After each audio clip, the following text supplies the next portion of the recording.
Hey guys, it's been a while since I've covered some Crusader content on my channel, but now that I'm back to say it, I wanted to take this chance to go over my favorite PvP builds in the current meta. And I believe that Crusader is honestly in one of the strongest spots it's ever been in a long time. Ever since the Conjuration of Light nerf that we had, Crusader's kind of been struggling a bit. It's kind of been in the lower end or middle range of the pack compared to other classes. But now with the Judgment, with the Yawning Rose on the shoulders, and with the Condemn, this combo is just OP for resolving dots and dealing huge amounts of damage and killing a lot of players in PvP.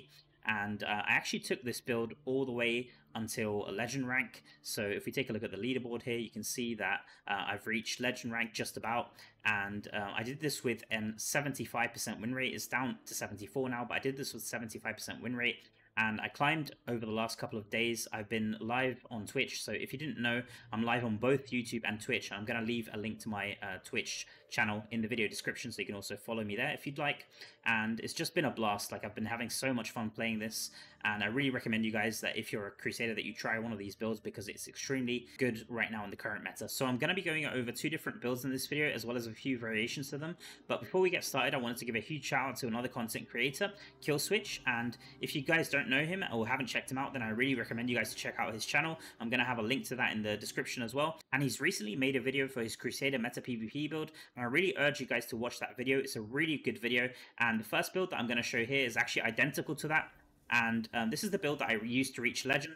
I've been testing this build and making a few changes to it, and I found that this works really well, especially with the setup that I have. So for the skills, first of all, let's go over that. I'm using Conjuration of Light, I'm using Judgment, I'm using Condemn, I'm using Holy Banner, and for the primary attack, I'm using Sacred Fire. Let's quickly take a look at the essence here. For the head essence, I'm using the Arrow Keeper with the Holy Banner, which is going to give you the 100% crit. For the Condemn, I'm using the Heart of the Grandeur, which gives you an aura of Condemn all around you in a circle. And then I'm extending that aura with the Permanent Reproach Pants, which gives you Condemn radius increase by 29%. Really good pants essence here. And then for the offhand essence, I'm also using 2 Condemn essence. The first one is the Blinding Wall. This is really good because it blinds your enemies and just gives you an extra CC.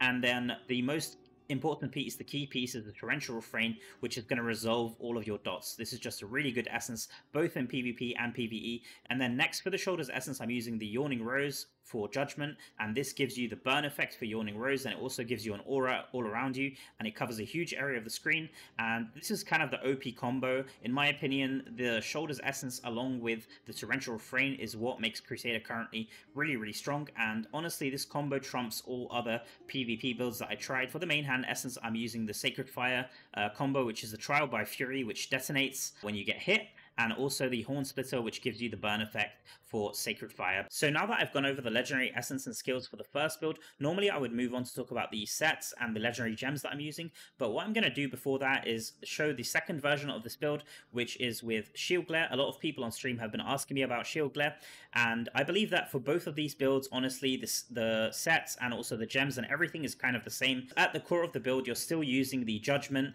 along with the Condemn, so the builds are really similar, and the playstyle is also extremely similar. Let's quickly show the other builds. So instead of the Helmet Essence with Arrow Keeper and the Blinding Wall, we can change up these Essence to play with Shield Glare. So here we go. Let's go to the Helmet slot here, and we actually change this for the Gaze of Wrath, and this gives you the burn effect on Shield Glare. And then for the Blinding Wall here, we can change this around to the Lofty Light, which is the offhand essence, the new one that we have here. So there we go, and this is going to give you the blinding effect. Instead of the blinding coming from Condemn, and now it comes from the Shield Glare, and it also kind of gives you this automatic attack, which is really strong. The only downside is the Shield Glare radius is a bit small. I'll just show you guys that. So if I switch out skills here, because I'm still using Banner, this is what the build looks like. This is how you want it set up.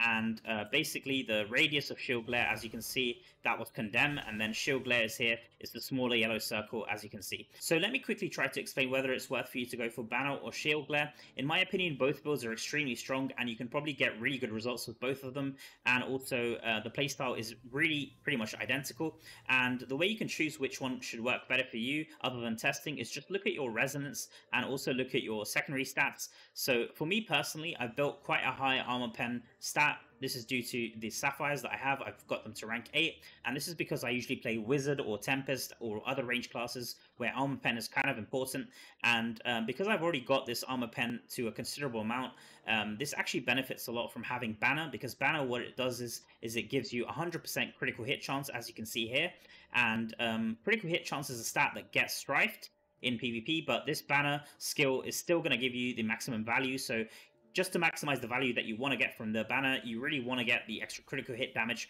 from this armor pen. So armor pen is a really good stat to have here, but in my opinion, the most important stat to have for both builds is probably potency, because potency is going to increase your blind, and also will increase your dots, the damage done from your dots on the enemies. Basically, if you don't have armor pen already built, then it's worth going for Shield Glare. If you already have some armor pen, decent amount of armor pen, then you should probably go for Holy Banner, because you'll also be able to buff your teammates. That's another advantage of using Holy Banner over Shield Glare, is that you can provide a buff to your teammates. So it really depends on which what your secondary stats are built like. I believe that even if you don't have super decent armor pen, you can still make both builds work, in my opinion. But basically, the stats that you want to prioritize is a high amount of potency and a high amount of armor. Unfortunately, I don't have as much armor as I'd like, because like I said, I was building armor pen, but that's fine. I can make armor pen work with my Banner. And then you also want a little bit of resistance, just so you're not getting completely CC'd all of the time. And talking about CC, I want to talk about a different variation that you can make to both of these builds. In case you have a lot of wizards in your bracket or classes that CC you, like Necro and stuff, that you want to get around, you can make a variation to both of these builds, and that is by using Falling Sword. So let's quickly go over to the essence here. So this is one of the new main hand essence. Instead of the Trial by Fury, you can switch this out to the Falling Sword, and you can go for the Halted Siege here. So basically what this will allow you to do is jump over enemies, and it will also allow you to taunt them. So once you've put the Halted Siege essence on, you obviously have to change up your skills, and you have two options here. You can either put Falling Sword in place of your Conjuration of Light. Obviously this is going to take away your safety net, so it's going to be a bit scary. If you're a huge whale, then this could still work, because like I said, Falling Sword gives you 30% reduced damage from the enemies, which is really good, and it also taunts them. So you could try it out and see how it works, and see if you're able to survive. If you are able to survive, then this is going to work really good, because it also has a pretty low cooldown. 9 seconds isn't so bad. But the other option that you have is that you can put it here instead of Shield Glare, or instead of Holy Banner. If you're using Holy Banner, it will work for both builds. And if you've done that, then obviously the Helmet Essence is kind of going to be a dead slot. You're not really going to be able to use the Helmet Essence here. But I've seen a lot of whales instead opt to go for the Falling Sword instead of the Conjuration here, and then they can play with the full DPS setup like this. And this works really well, because if we check the Falling Sword, as you can see, it allows you to basically jump over like the Arcane Wind and things like that, and just skip the CC, which is really good. Like, this build should also work extremely well. So you basically want to pop your auras all before, and then you want to jump over and try to kill as much of the enemy players as you can. That's how it basically plays. So what I'm going to do now is switch over to my original build with Holy Banner, just so we can do a damage comparison of the two builds. Actually, just before I do that, what I'm going to do is show you guys one last variation that you can make to this build, which is switching out the Pants Essence, and you can switch out this Condemn Radius instead and go for the new Pants Essence, which is the Sightless Choices here, and it reads that Shield Glare deals increased damage to enemies the closer they are, up to a maximum of 38%. And the really good thing about this is that it also gives you Shield Glare cooldown on the Awakening, so you could do that. The downside is that your Condemn radius is going to be pretty small here, as you can see, but it is pretty much almost the same as the Shield Glare radius.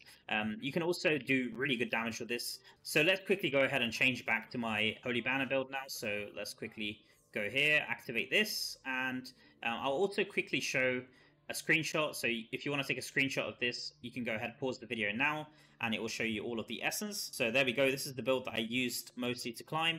And let's quickly take a look at the damage that it does. We'll just do a 10-second rotation here, because that's going to be like the burst damage for your rotation when you engage with enemies. So here we go.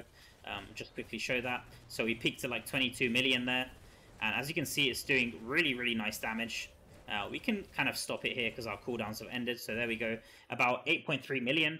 And then if I switch over to Shield Glare, the damage is almost identical from my tests. So we'll just do that here. And if we just go to Shield Glare, Gaze of Wrath, like I said, and then also we go for the Lofty Light, There we go. And let's also change it on the skills so we don't forget. There we go. And let's quickly also do a 10-second rotation here. So here we go. And it's also reaching roughly the same. I'm also doing really excellent damage here, as you can see.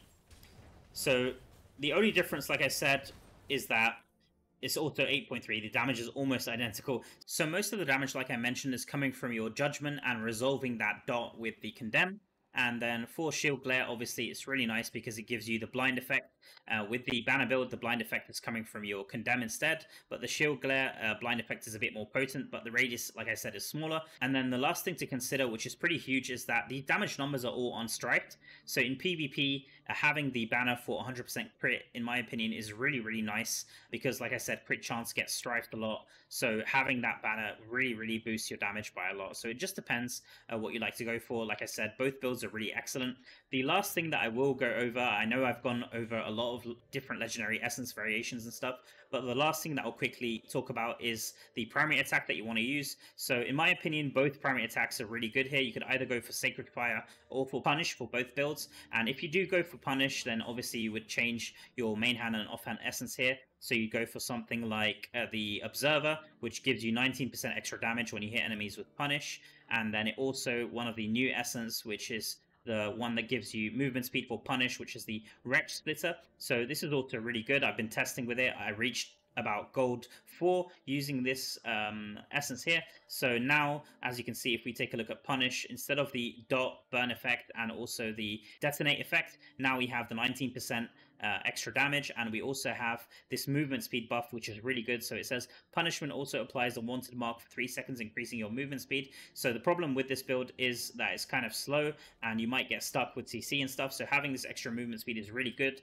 Granted, to get the most out of this, you do have to actually hit the target, which is a bit frustrating, but yeah, this variation also works incredibly good, and you could use that for either the banner build or the Shield Glare build just fine. Part of the reason why I ended up settling for Sacred Fire is because I have a pretty nice charm that gives me 8% Sacred Fire. I kind of lucked out to get this 8%, so that's why I ended up going for the Sacred Fire effect. So I've switched over back to my original build once again, and now that I've gone over all of the legendary essence, I can go ahead and talk about all of the other things that you can optimize in the build. And luckily for us, this works exactly the same whether you choose to go for Holy Banner or whether you choose to go for Shield Glare. So going over the set bonuses, this is actually really simple because it's very similar to the meta PvE build. So 2 pieces of Vithus is a must whatever you do.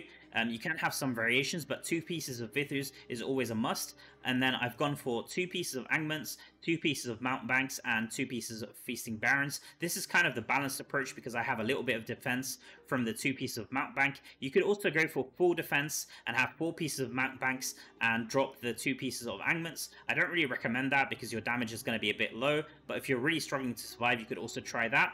But the other variation you could have is the full offensive variation. So instead of 2 pieces of Mountebanks, you can instead replace it for the 4 pieces of Angments, and then you'll have an extra burning effect, which is going to give you a huge amount of damage. And if you're a whale or somebody who's carrying all of the BGs, then I would actually recommend you to go for 4 pieces of Angments here, and you can have really good results with that. Moving on now to talk about my legendary gem setup. These are the gems that I've decided to go for. So I've gone for Bloodsoaked Jade, I've gone for Bottled Hope, Roaring Consequence, Ping Clasp, Spectre Glass. I've currently got this at rank 6, but this is a really, really nice gem. It's the new 2-star gem. I've then gone for Viper's Bite rank 10 for the extra dots. I've gone for Colossus Engine. I was lucky enough to get this on stream. I'm really happy about using this gem. This gem is so good. I've been getting a lot of questions whether this gem is as OP as we thought, and in my opinion, it is extremely good. This extra skill damage just boosts your Condemn like crazy, and I'd really recommend you guys. It is expensive to get, so that's one thing downside to it, but it is a really, really good gem. And then finally, I'm using the Morn Skull. So basically, the name of the game is you want to go for dot gems and also damage increase gems. And in my opinion, these 2 gems, the Spectre Glass and also the Morn Skull, are really good. Some people say that the downside to using these gems is that they have a 6-second uptime every 20 seconds. But in my opinion, like when you engage with enemies, most of the time, you're going to have your rotation like this and then go in and try to do as much damage as you can. And then once your cooldowns run out, you kind of want to be getting out. And this is the perfect time for your gems to also reset.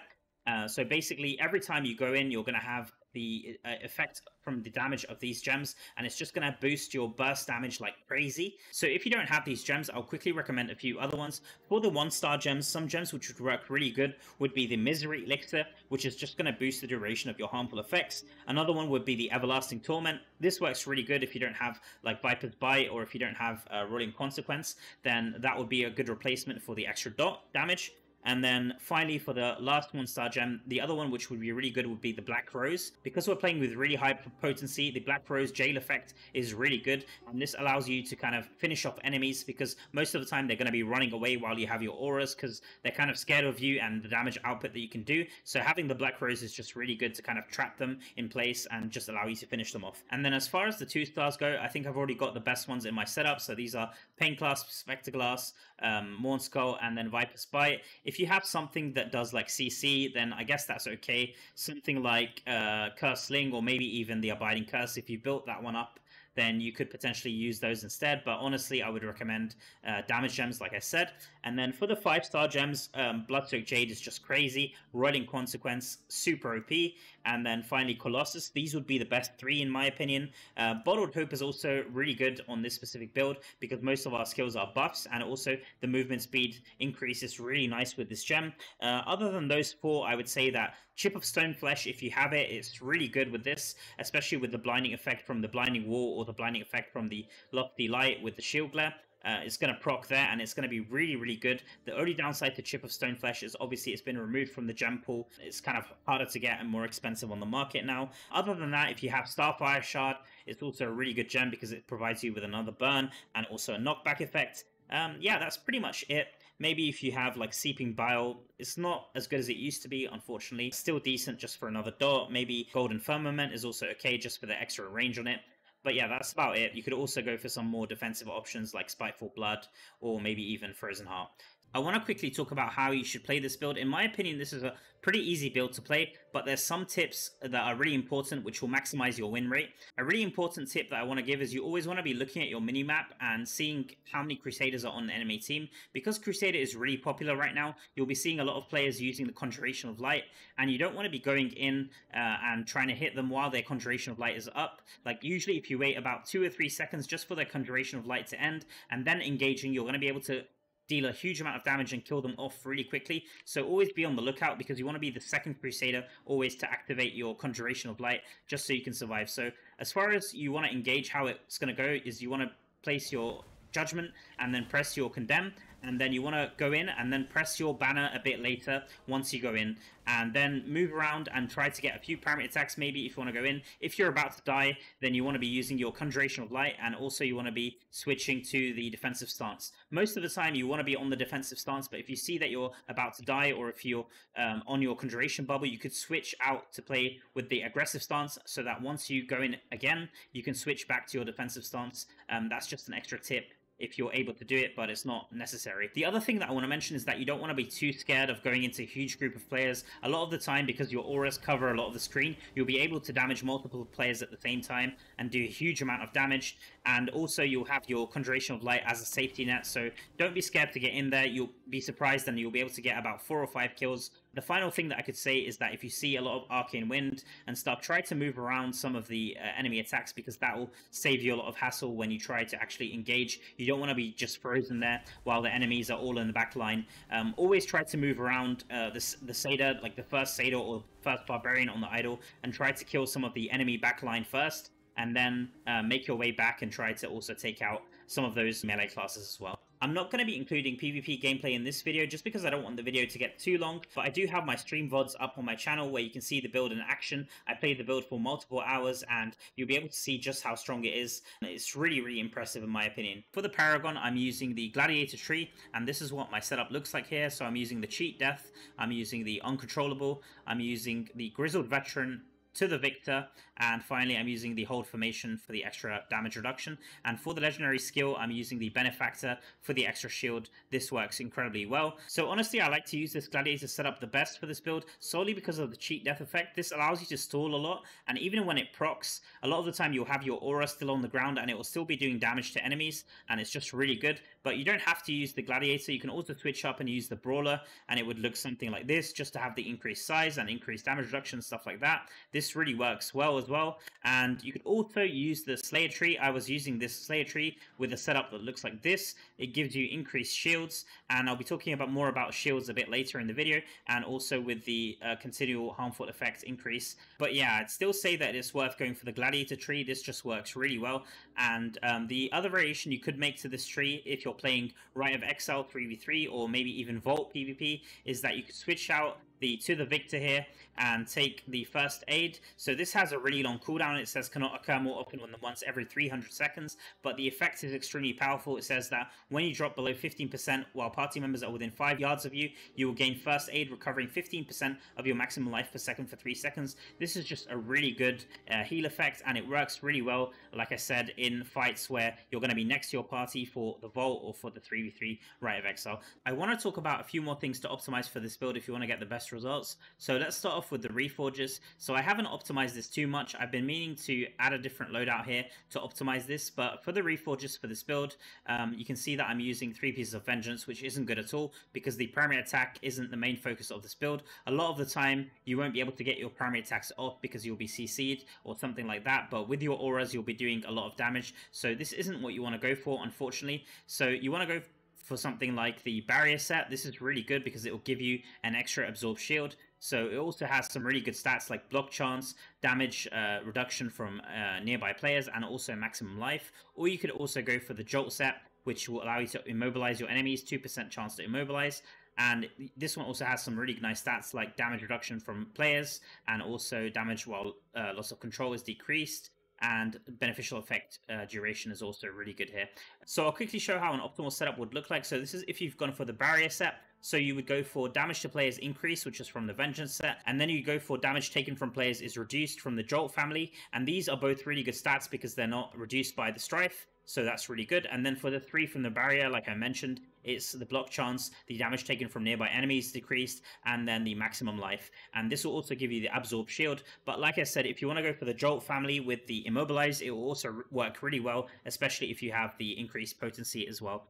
It should work really good there. Let's move on now and talk about the curse properties. So I've gone for 2 pieces of atrophied and 6 pieces of detested. In my opinion, this is the best for this build, but honestly, you could switch this out. It's not super important. You could also go for the nettled bonus, which gives you a counter attack when you gain a shield. It also works really well. So any combo with nettled, atrophied, and detested, in my opinion, should work really well there. I want to move on now to talk about something a bit more important, which is the magic attributes. So this is going to be a really important section of this build, and I believe that this is what's going to set you apart from other Crusaders and allow you to get a really high win rate. So because I'm playing with the battle variation, like I mentioned, having critical hit chance is really not important on your gear at all.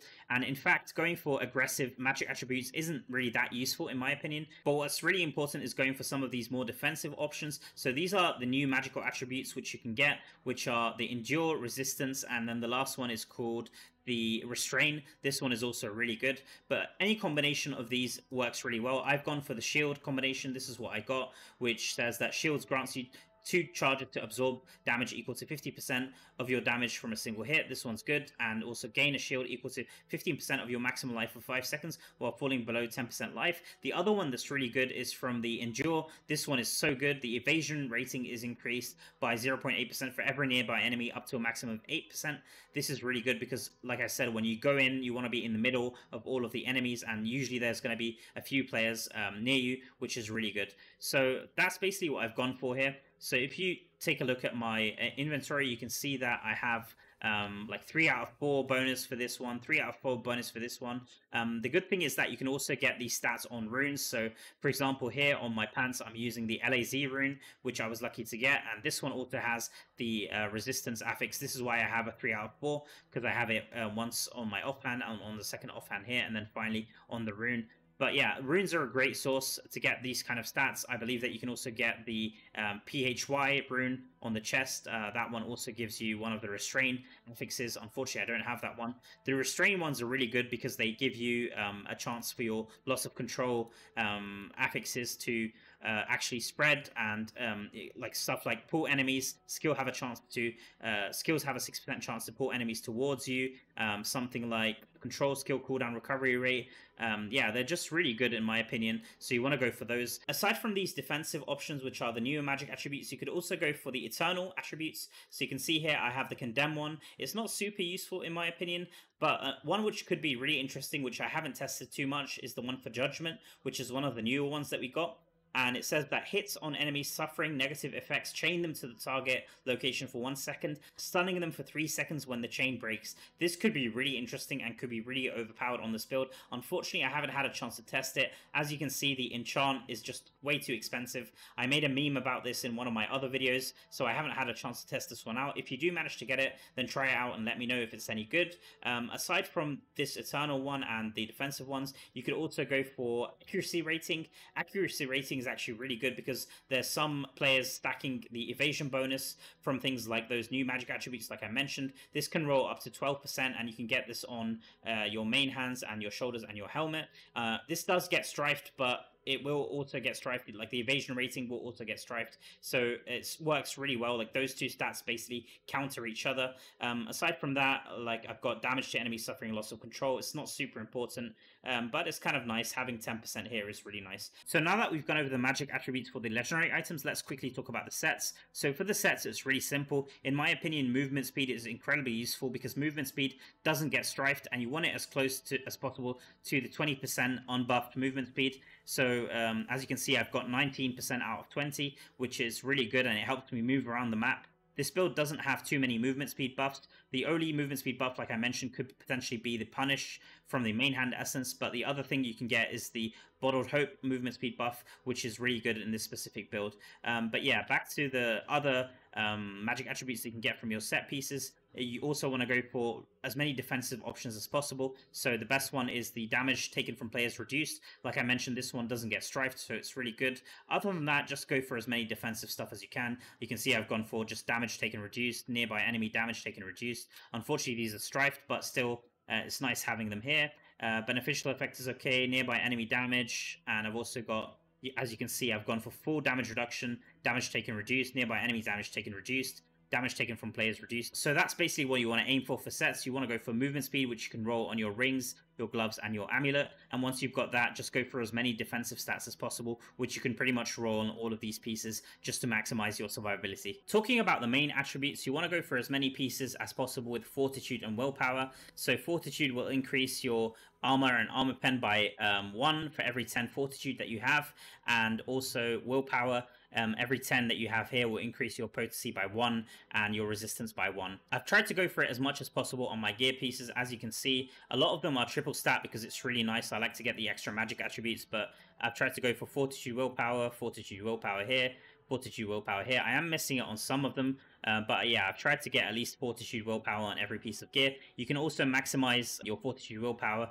by changing your remains in the Reliquary, and I don't have this set up, I don't think, right now. You can see that I have vitality and strength here, but basically you can see that you can get just Fortitude Willpower. This, for example, would be a really good one to use. It's only 10 combat rating less, and I'm just getting pure Fortitude Willpower. So finally, to end the video, I'm going to show you the warband room that I'm using, which is just the standard one. It's not really something special. It's the Protector with the increased block chance. This works the best in PvP, in my opinion, for all classes. And the important thing is to have the Shepherd's Burden as well. It's really nice for the increased life and size. And I've got some decent remnant bonus here. This is actually really good. And then finally, for the familiar, you would just want to go for a savior pet if you have it. If you don't, then it's not the end of the world, but this skill is really good in PvP. I don't think I need to go on about it. You already know. This one's going to give you the cheat death, and it's really good to have that. I think that that's about everything that I wanted to cover for the build, guys. If I have missed something out, then do let me know. As always, feel free to ask any questions in the comments. If you are interested, like I said, please do check out my streams. I'm going to be streaming live, probably playing this build both on Twitch and YouTube, so do check out my live streams out. But for now, I'm going to be signing off, and I'm going to catch you all in the next video. Peace.